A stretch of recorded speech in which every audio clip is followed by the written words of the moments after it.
There are two things Homelander loves more than anything else. Healthy, delicious milk, and lasering the hell out of anyone that gets in his way. You don't need me to tell you that John Homelander is a mass-murdering psychopath, but that's not all he is. So I've taken the liberty of organizing every one of Homelander's crimes, from the relatively petty to the many, many murders this superhero has committed. The least heinous of Homelander's crimes also happens to be the strangest one. He committed 2 counts of public indecency, and both of them are pretty weird to say the least. The first was in the episode What I Know. So it's the season finale, and Homelander's feeling pretty defeated. He's lost his girlfriend, he's betrayed by his allies, and he's lost his son. So it's pretty fair to say that he's feeling absolutely powerless here. How does he regain this power? Well, by flying to the top of a skyscraper and jorking his peanuts, of course. I can do whatever the I want. The second case of public indecency was when he killed a criminal and proceeded to have with his girlfriend's Stormfront over his mangled corpse.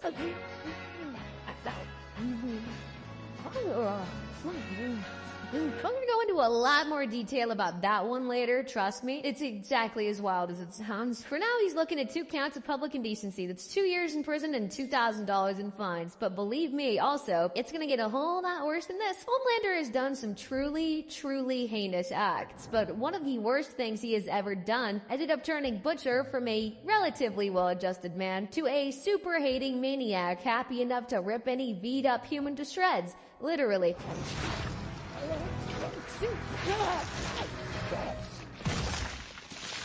So what did Homelander do? Well, it started off with him setting his eyes on Butcher's wife, Rebecca. Back then she worked at VOD, and she was pretty darn good at her job, too.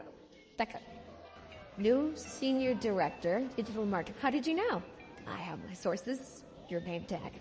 Look at him conversing like a normal person. It's almost uncanny. Of course, Becca's exceptional work ethic isn't exactly what Homelander was interested in. One day, Becca went to work and just straight up disappeared. Of course, Butcher was torn up by the disappearance of his wife, but then he got even worse news from Grace. Becca didn't just disappear, and they've got security footage of the last time anyone ever saw her, and guess who was seen right beside her? She was alone with him for 3 hours.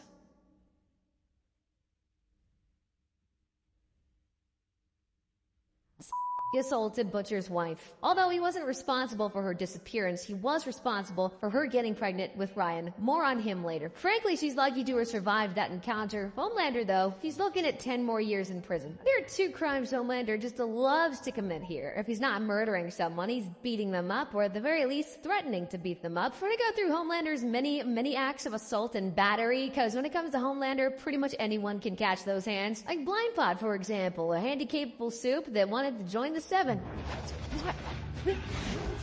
Blind spot, right? Who the millennials? Bro does have some moves. Heck, even Homelander seems impressed.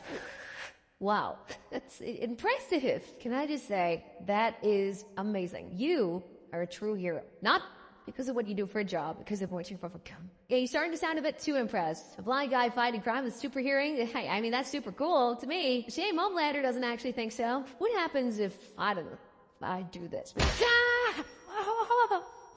And now you're just another useless blind guy. Now, why did he do that, you may ask? Yeah, he just hates handicapped people. Because he's evil. Although we put our literary analysis hat on for a sec, I think it's more like he hates to portray weakness or to be perceived as weak or human, really. One of the first things he does to his son when they're finally united is to teach him how to be a big, strong superhero like his papa. Unfortunately, this lesson takes place on the roof of a house. I think it's time. Yeah.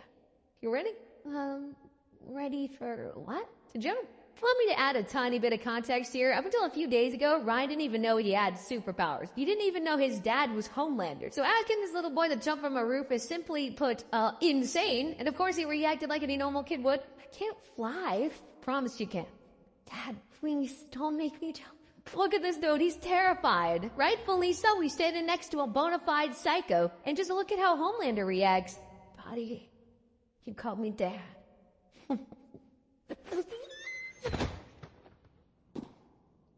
Just pushes the kid off the roof. No remorse. The kid passes out. Still no remorse. No, you know what? I don't know what to call it, but Homelander feels something even worse than no remorse. It's a 20-foot drop. Relax. Monster, come here. Help him. Let him do it himself. I need you to wake up. Baby, I don't think he's feeding. Why? He's big. Look. Please. He can do that to his own son. You already know what he's going to do to his enemies. And we get to see that later on in the same episode. So the boys are on the run and Homelander's on the hunt. He's got a score to settle. And just as he flies down to deliver just who does he find but Starlight and Huey. Kidding me. This guy? I did not know. Shut it. You got rocks in your head. Come here. At this point, Homelander was a bit suspicious of Starlight and her relationship with Huey. It was starting to look like she might not be on his side. To be fair, he was right, though. Of course, that only made it extra difficult when he decided to test her. Kill him. He's wanted. Take him to the police? Yes, he is. We should kill him right now. Other than the fact Starlight isn't a frackin' sociopath that goes around killing people for fun, she kinda had a thing going with Huey, so no, she wasn't just gonna kill him. So Homelander upped the stakes a little. Kill. Do it. Or incentive, you kill him, or I'll kill you both. Threatening to kill both of them is assault. Thankfully, he did make good on that promise before the boys swooped in to save the day.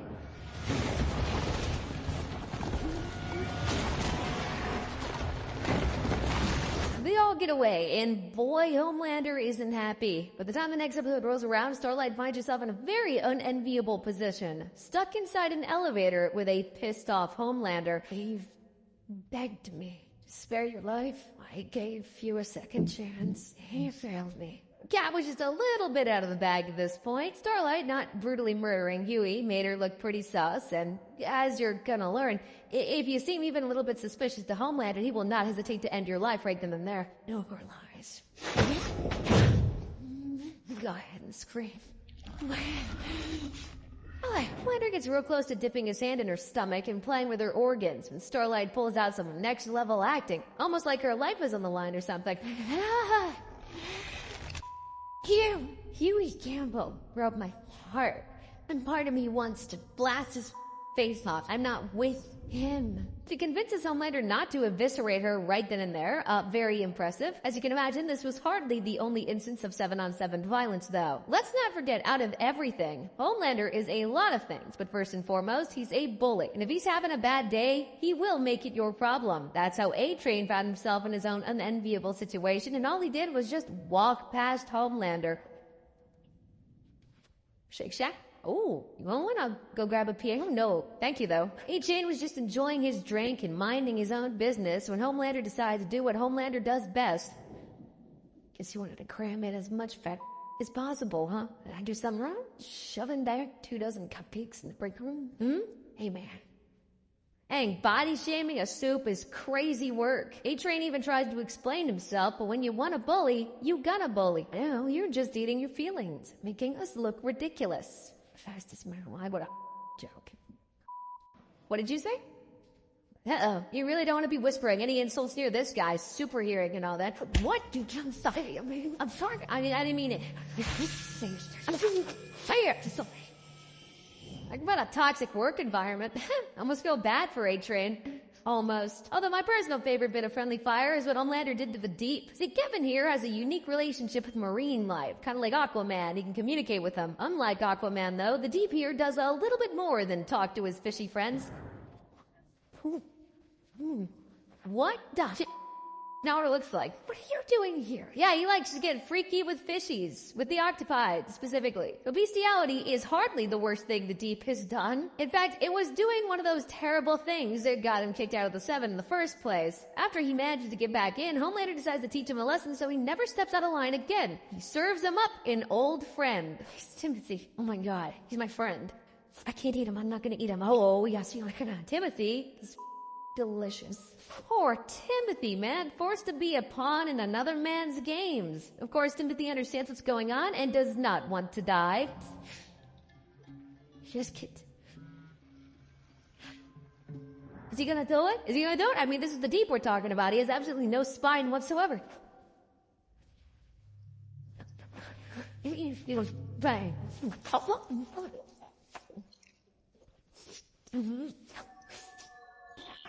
And he did it. I don't even feel bad for the deed. Poor octopus, though. He didn't deserve that. But of all these instances of assault and battery, he hasn't really tried to kill anybody. Threatened to, sure. But actually attempted murder? Nah, not in these cases. Well, that's about to change, because I'm about to tell you about the time he finally squared off mano-a-mano with Butcher. And Soldier Boy was there, too. Boys had invaded a soup orgy and made a proper mess of the place. That's when Homelander showed up, and none to please you and me.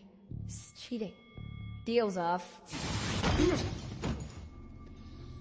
Normally, a lasering like that would have killed Butcher, but thanks to some Temp V giving him temporary superpowers, he gets up and is ready to tussle.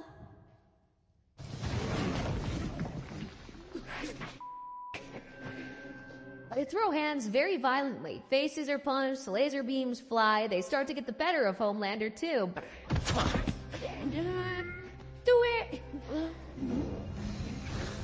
Just before they land the finishing blow, though, he tucks his tail and runs away like a little coward. But even he gets properly assaulted for once. Homelander beat up, humiliated, and threatened quite a few people. So he's looking at 6 counts of aggravated battery, which go for 20 years and $10,000 per count. He's also looking at 3 counts of assault, which does include making Deep eat his buddy Timothy. That's 1 year and $2,000 per count. Oh, and let's not possibly forget the 3 counts of attempted murder for trying to kill Butcher, Soldier Boy, and Huey, too. That's 20 years per count. We've barely gotten halfway here, and Homelander's already looking at a combined sentence of 195 years and fines of up to $68,000. But if you think that's bad, we're about to get into the real meat and potatoes of Homelander's crimes, and trust me, it gets gory. There's one thing Homelander loves to do, and I do mean love to do. It is murder people. He does it when he's happy, does it when he's mad, and he just does it to blow off some steam sometimes. And since Homelander's killed a lot of people in a lot of episodes, I'm just gonna go chronologically and talk about the many, many murders of John Homelander. Let's take it from the top. The very moment Homelander became a right proper Vought superhero. Ladies and gentlemen, welcome to the stage. Greatest addition to the Vought crime-fighting family, the Homelander.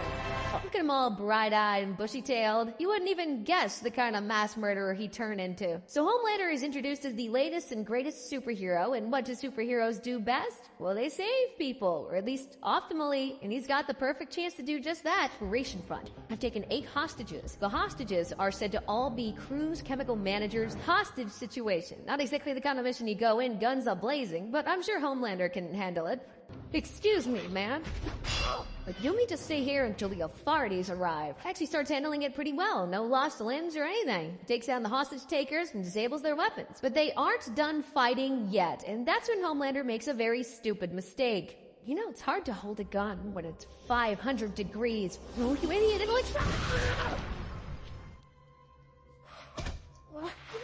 Superheating a gun isn't the smartest idea. One hostage ends up dead and the guy holding the gun loses a hand. He starts to panic a little bit. Homelander isn't exactly the most mentally stable guy out there, you know. And you really don't want to be anywhere near him when he starts to lose it. Shut up! No, wait. Yeah, things just start to go downhill from there. Turns out people don't like it when you violently murder humans around them. And, well, they made the fatal mistake of voicing their opinions to Homelander. I'm the hero. You're a monster!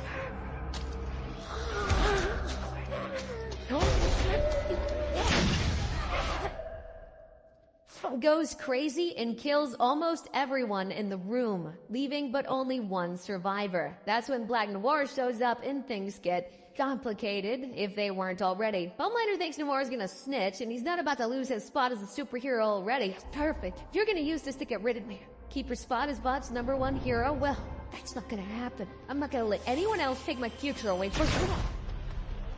He's really hell-bent on killing Noir. I mean, what's one more body to add to the pile, right? But then he makes another fatal mistake.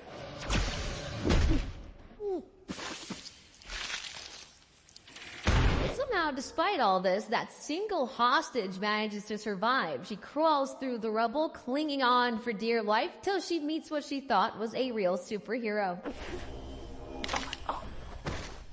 Yeah, it turns out Black Noir was just trying to tell him they were on the same side the whole time. That right there was the birth of the psychotic maniac we all know and hate. Fast forward over a decade and we get to the very first episode of The Boys. That's also the episode where we meet this guy. This is Steve, and he's the mayor of Baltimore. He was in talks with Vought to have one of their heroes, Nubian Prince, work in the city to reduce the crime rate. All he's got to pay is a measly little $300 million a year. Tough sell, at least it would be, but Steve here has a couple of tricks up his sleeve. What is Compound V? It's the type of rumor that could really tarnish those heroes of yours. Nobody wants that. We'll need heroes. Knows all about Vought's secret sauce for making superheroes, Compound V, and he's gonna use that to haggle it down to $200 million. Crazy part is, it actually works. They agreed to $230 million and to not spread any rumors about Compound V, but here's the thing. Homelander has superhearing and can see through walls, so he knows everything, and he doesn't quite appreciate being blackmailed. So when the mayor, his staff, and his son are flying back to Baltimore, guess who they see outside their plane window? Dad! What's he doing right here? Are you guys friends? Well, he's not here to say hello, that's for sure. Sorry, I see you. Including the pilots, Homelander just sealed the fates of all 8 people on that plane. Even though he killed so many innocents, at least you could argue he had a reason for murdering them. This next one, though, he was just having some fun. So a shooter's taking over a building and they call in the big guns to take him out. Easy peasy. They're literally superhuman. It's gonna take like a couple seconds.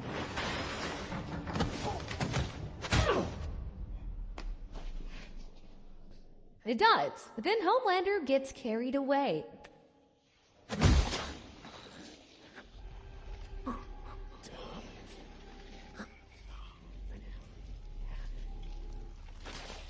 He really savored that kill, too. I know the criminal was holding a gun, but bro had clearly given up and already had the piss beat out of him. That's obviously murder. The most surprising murder, though, is what Homelander does to Madeline Stillwell. I mean, the two of them were tight, and by tight, I mean he had some very serious mommy issues. Oh my god, bro. Hey.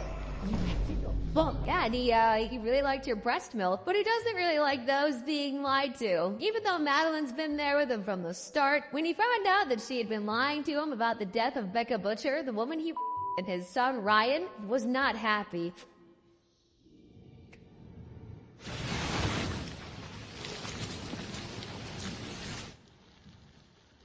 Despite his weird Freudian attachment to Madeline, he still lasered her to death. With the woman he loved gone, along with his only source of breast milk, Homelander starts to spiral a little bit, so he does the only sane thing left to do. He finds a shapeshifter to pretend to be Madeline, and together, they do some freaky-tinky.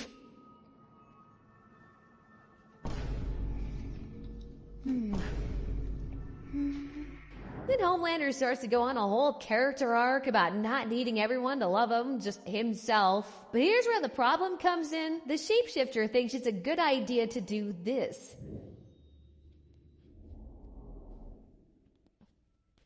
Like, would you see how hot you are? Okay, freaky. But Homelander might just be into it. I mean, it looks like he is, and you're gonna look in your own eyes when you go.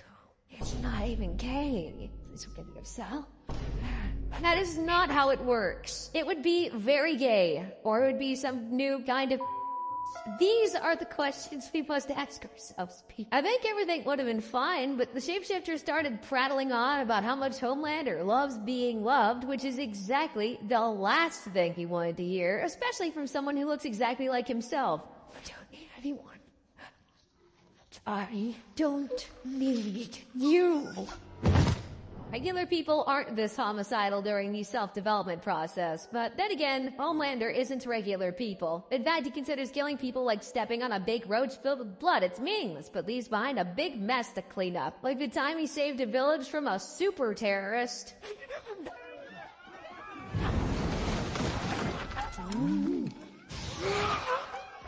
Terrific! See that? Like stepping on a roach. Except that he, of course, doesn't give one tiny hoot about collateral damage. And boy, was there collateral damage. Oh. So he's been caught red-handed, video evidence and everything, and you're not gonna believe what he has to say for himself. So what, they're all starving, but one of them's gonna of them just evil. Although, to be fair, this one didn't really count as murder, though. It's actually manslaughter. This next one, though, definitely murder. The kind he likes to do once in a while to let off some steam. Who's this next victim, you may ask, though? Well, some poor unfortunate thief, probably wishing he got caught by the police instead. Howdy-o, buckaroo. Oh, shit. The figure broke my head. Homelander and Stormfront are on the case together, and they start vigorously flirting with each other. I mean, that's gotta be pretty awkward to watch, but no, this thief's got a lot more to worry about than watching Homelander get groped. God-fearing American values. No, I hear getting your head popped like a watermelon is actually pretty bad for your health. Homelander and Stormfront proceed to just have relations right there over the guy's dead body. Remember when I mentioned that Homelander learned about the existence of a son? Well, at one point he wanted to take the boy and raise him. Of course, absolutely no sane person would want that to ever happen. The last thing we need is 2 Homelanders. So Vaughn and the boys try to get Ryan and Becca away from Homelander as soon as possible. It all started with a sonic distraction. I don't know. Are they here?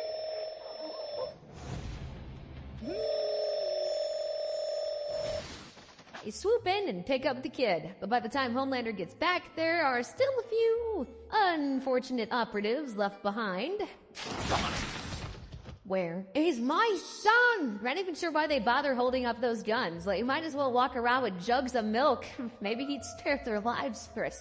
I counted 7 very unfortunate Vought operatives in that room, and you can probably guess how many left are alive there. Homelander did not get to leave with his kid, and Stormfront ended up looking like this after she bit off more than she could chew. Oh, shut. Why did I mention Stormfront? Well, by the time the next season rolls around, she's in the hospital, paralyzed and barely alive. But hey, at least one of her hands still works, and Homelander's gonna make real good use of it. See, they want me weak, castrated. I should be worshipping. Put a knife to their children's throat like Abraham to Isaac gave a well. No, how many times do I have to tell you I'm the master race? That's the point. She finds out that Homelander has no intention of kicking off any Nazi projects or leading the master race or whatever. She decides to kill herself. Unfortunately, Homelander finds out at the worst possible time. See, this random girl here was feeling tired of life and was about to jump off a building. That's when Homelander swooped in to save the day, you know, like he always does. It's a lucky day. You're my annual birthday save. Life is a precious gift. You don't want to go to hell for all eternity. During his incredibly lackluster attempt to convince her to not jump, he finds out about Stormfront's suicide. No, I'm just gonna fly down and save you anyway. It's all futile and... You see the moment that tiny, eensy-weensy bit of joy just leaves his body, and it was his birthday too. Well, now he's gonna take it out on someone. Hey, I don't make the rules. I don't think I want to. Why don't you show a little follow through, Chelsea? Jump. And not suggesting anymore. Jump. Hey, you don't really need a crystal ball to know exactly what's about to happen here, do you? Oh God. The only man in the sky is me. I probably don't need to tell you this, but yes, forcing someone to jump off a building under the threat of being lasered to death is in fact murder. At this point in the story, Bro is just surrounded by people who hate his guts. We've got Maeve, Starlight, and the latest member of the Seven, Supersonic. And well, to be fair, he doesn't hate Homelander just yet. He's mostly scheming with Starlight to bring him down as a favor to her. Although Homelander doesn't exactly try very hard to get in his good graces. So in your honor, a little surprise. Seriously, we have the best taco bowls right here in the building. Anybody knows muchacho? Yeah, I don't really speak Spanish, sir. When Homelander does find out the two of them have been scheming, well, I think it's already super obvious what he did. I promise something. I deliver. It's the view of a lifetime. Alex. Alex! You psycho. Stop it. You know how that ends. But hey, that's not exactly surprising, now is it? Homelander has never had a single problem squashing anyone that even remotely gets in his way. But just like with Madeline Stillwell, sometimes even his closest compadres can find themselves on the business end of a laser blast, and that's pretty much exactly what happened to his next victim. It all started when Soldier Boy was brought back to life, a soup that just might be a bigger bastard than Homelander, and also happens to be Homelander's father. Go figure. But here's the thing. Homelander doesn't know that Soldier Boy is his father. You know who does know though? Black Noir, and he's been hiding that juicy bit of info for quite some time now. And we all know how much Homelander hates being lied to. You tell me.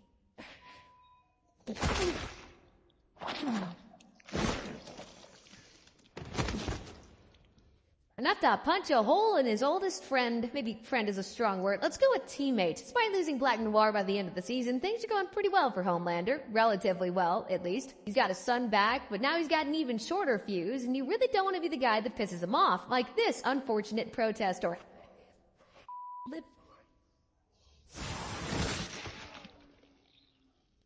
Dag didn't even give him a second to apologize. Jeez. So it's the first time Homelander straight up murdered someone in front of a whole crowd. How do the bystanders react? Yeah, stop.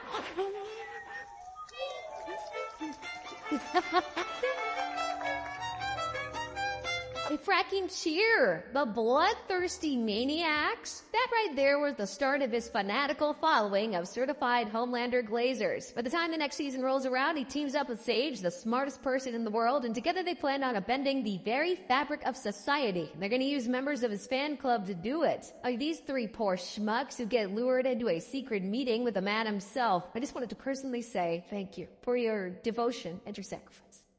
Wow, Homelander actually showed up, but of course he isn't here to sign any autographs. After thanking the men for their sacrifice, you let them know why you shouldn't be fans of homicidal maniacs. Take these bats, beat these gentlemen to death. Look how he just casually said it through, like the sociopath he is almost a present. Of course you know when Homelander tells you to beat someone up to death, you beat them up to death. Oh, Jesus.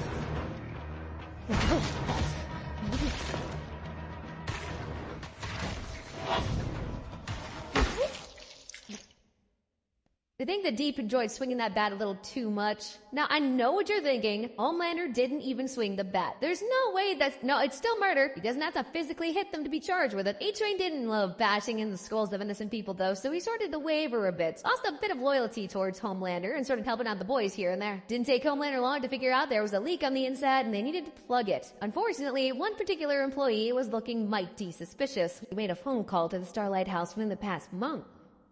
Are you working with her? No, let's imagine the immense pressure being stuck in that room getting interrogated by Homelander. Couldn't be me. And I sure as hell wouldn't slip up like she did. Starlight did call me a few days ago. I guess.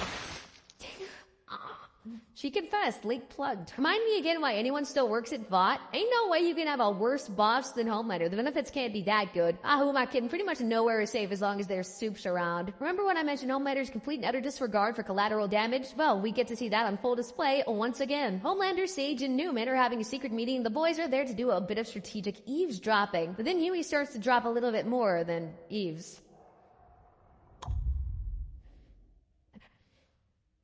Homelander's got super smell, so he could immediately tell who was spying on him. So anyway, he just started blasting. Oh, did I forget to mention that while all this was going on, they were having rehearsals for Vought on Ice? Yeah, you're starting to see why I mentioned collateral damage, aren't you?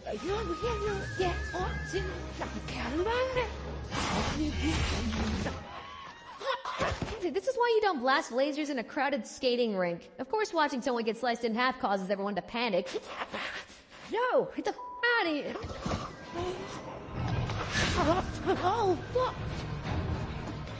Oh, gruesome stuff, man. At least this time it was a murder. Still manslaughter, though. And reckless endangerment to boot. He didn't even catch Huey after all that. He also didn't check on the ice dancers, but that's not exactly surprising now, is it? Remember that arc of self-improvement I said Homelander was on? Well, his next step was to go back to the lab where they'd turn him into the superpowered monster he is today and face his past. And boy, did he make an entrance. Oh my God. This is just so surreal. I never thought I'd be back here. So many memories. I brought up Fudgy the Whale. Could you get a plate? Some forks? Probably thought he was gonna burst in there blasting, did ya? Well, me too. But no, he's got a nice Fudgy the Whale, and he just wants to talk and reminisce about the good old days while he plays some paper basketball with Frank. Who's Frank, you ask? Oh, I'm just one of the scientists that tortured the hell out of him when he was a kid. Well, I was in this oven here. You made the shot, you did a little fist pump to celebrate, and then you turned up the temperature. You remember that, right? One of the many experiments ran on Homelander was putting him in an oven and turning up the heat as high as possible to see if he had burned, which, as you can imagine, was very excruciating. Frank wasn't very sorry about what he did and told Homelander he was just doing his job. Big mistake. Why don't you go and watch from in there? John, why don't we... Homelander. Get in the oven, Frank. Please.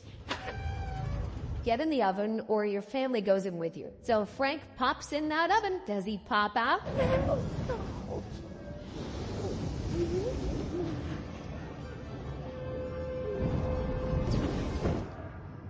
bet you would have won. I forgave you. Homelander's killed a lot of good people, so it's only a little bit satisfying to see him kill an actual not good person for a change. Oh yeah, he's not done with the killing either. There's one more person in the room that made his life a living hell. Marty's his name, and torturing Homelander was definitely his game. Although apparently he was one of the nicer ones. Except there was that one time he caught teenage Homelander jorking it. You caught me with my pants down. You had a really good laugh at me. Remember? That's when you nicknamed me Squirt. I gotta be honest with you, Marty. You really hurt my feelings. Got him, laughed at him, and gave him a cruel nickname. No, Marty, you're dead, bro. Physical pain's one thing, but Homelander is not going to take that emotional damage lying down. I do want you jerk off in front of us. Hey, guys, come on over here. Come on. We're all gonna laugh at you. Karma, I hear, is not very nice. And I don't think Homelander's gonna let him off the hook with a simple I'm sorry. I am really sorry. I know. Don't be shy. Take your pants down. No. Marty doesn't exactly have much of a choice here, does he? So he pulls down his pants and gets going with the old five-knuckle shuffle. Marty, it looks like you're shucking a little mushroom. Cheer for him. Come on, Squirt. So, I'm so sorry for that. Homelander isn't satisfied yet, though. Nah, he just keeps upping the stakes. Marty isn't gonna get off so easily. Fun very much intended. Get hard right now, or I'm gonna lazy your off, okay? Something to play for now. Your life is literally in your hands. But his life literally in his hands, Marty really puts his back into it, spitting everything. But for the life of him, he just can't. But come on, I'm sure Homelander gets it, man to man and all that. It happens to a lot of guys. Not me, of course. That's a score, Marty. He actually literally lasers Marty's off. Wow, he's definitely true to his words. As painful as that is, it's not enough to kill the poor guy. He's just there, squirming in pain. That's when the last scientist responsible for torturing Homelander shows up and asks him to put Marty out of his misery. I forgive you, Marty. What creative way is he going to murder the hell out of this scientist? Well, first off, they have a brief chat in the isolation chamber Homelander calls the Bat Room. Your need for love is so deep. You'll never be able to overcome that. That's where you're wrong. I'm not human. I really do want to share with you why I called this the Bad Room. Go to the next scene, and she's still alive, but Homelander's drenched in blood. I wonder what happened here.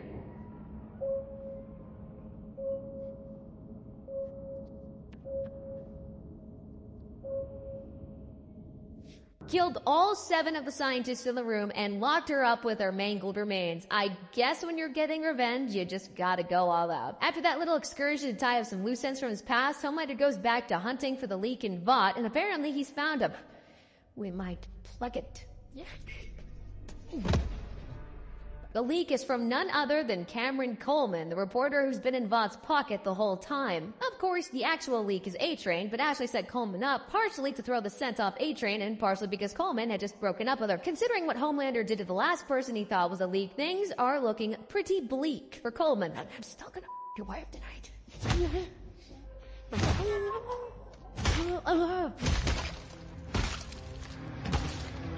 I'll gang up and beat him to a bloody pulp. Homelander doesn't even lift a finger, but just like the last time he told people to kill for him, he's still guilty of murder. Of course, like I mentioned, Cameron wasn't the leak, so despite that brutal murder, they're still on the lookout for the actual person responsible. That's when Firecracker decides to do her own setting up, and who does she pick to take the fall? What the happens while I'm nervous? Now, I've seen a lot of soups do some pretty disgusting stuff, but Webweaver takes the cake. Oh, the crazy thing is Webweaver had provided some info to the boys, but he wasn't the leak. I mean, he's certainly a kind of leak. He comes to me. I tell him what he wants to know. Oh, for God's sake. Oh, embarrassing. Just shut up. Get it together, man. Look, he confesses to being the leak probably in exchange for more drugs from Firecracker. Did I forget to mention Webweaver loves drugs, just can't get enough of them? In fact, he's been selling info to the boys in exchange for more drugs. Once Homelander was convinced he was the leak, though, well, you know what happens next. Wait. It wasn't me.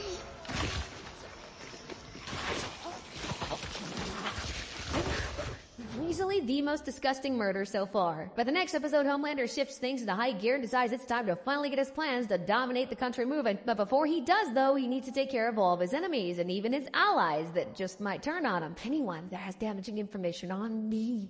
Anyone with any leverage whatsoever. I need this list. Yes, sir, you're a good girl. Ashley hands him a list with at least 20 people's names on them, and Homelander tells the rest of the 7, or I guess the 4, that they need to kill every single person on that list by the end of the day. And they do just that.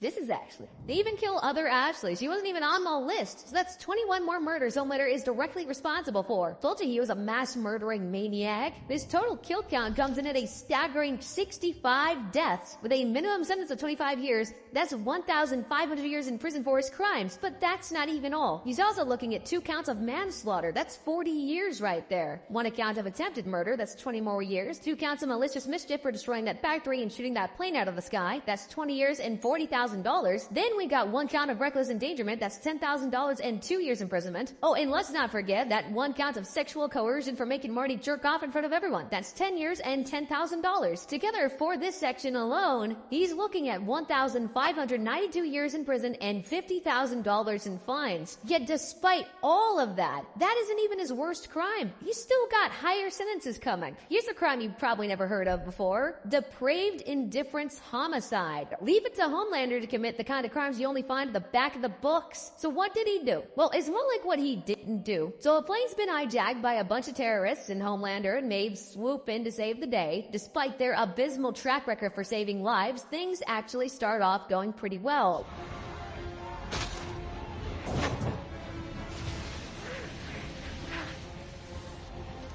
So far, they've only killed the bad guys. No collateral damage either. Everything's going swimmingly until they reach the cockpit. There you go, just relax. He failed to stop the terrorist from killing the pilot, and to make matters worse, Homelander absolutely fried the plane's controls, including the radio. Now, all 123 passengers are officially screwed. So does he quickly hurry and try to save as many people as he can? No! What does he look like? Superman? 1 by 1, you fly him to the ground. Come back 123 times? Think.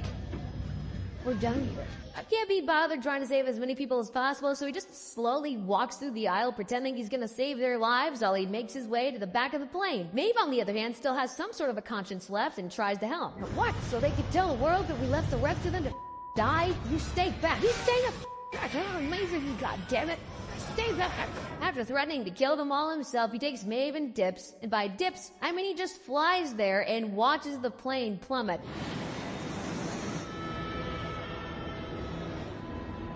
Not an ounce of guilt on his face. By the time they get back to land, he's already concocted a whole explanation for why they couldn't save anyone, trying to turn this disastrous L into a W. We arrived 3 minutes after the plane went down, because we're not in the chain of command. NORAD called us before they scrambled jets that we could have saved. Excuse me. All this is not even mentioning the fact that he was the one that fired the plane's controls in the first place, so he's looking at 1 count of gross negligence leading to the death of all those people, which is 15 years. And he's also looking at 123 counts of depraved indifference homicide. That's the crime of recklessly disregarding human life and refusing to save anyone even though he could have. The punishment is 15 years per count and $100,000 in fines, so he's looking at 1,845 years in prison and $12.3 million. Time to whip out that calculator, guys, because all in all, John Homelander's looking at a well-deserved 3,632 years in prison and $12,418,000 in fines. Fines are probably just pocket change for VOD anyway. The prison sentence, though? Good luck. But if you think that rap sheet was bad, click one of the videos on screen, and I promise you, you ain't seen nothing yet.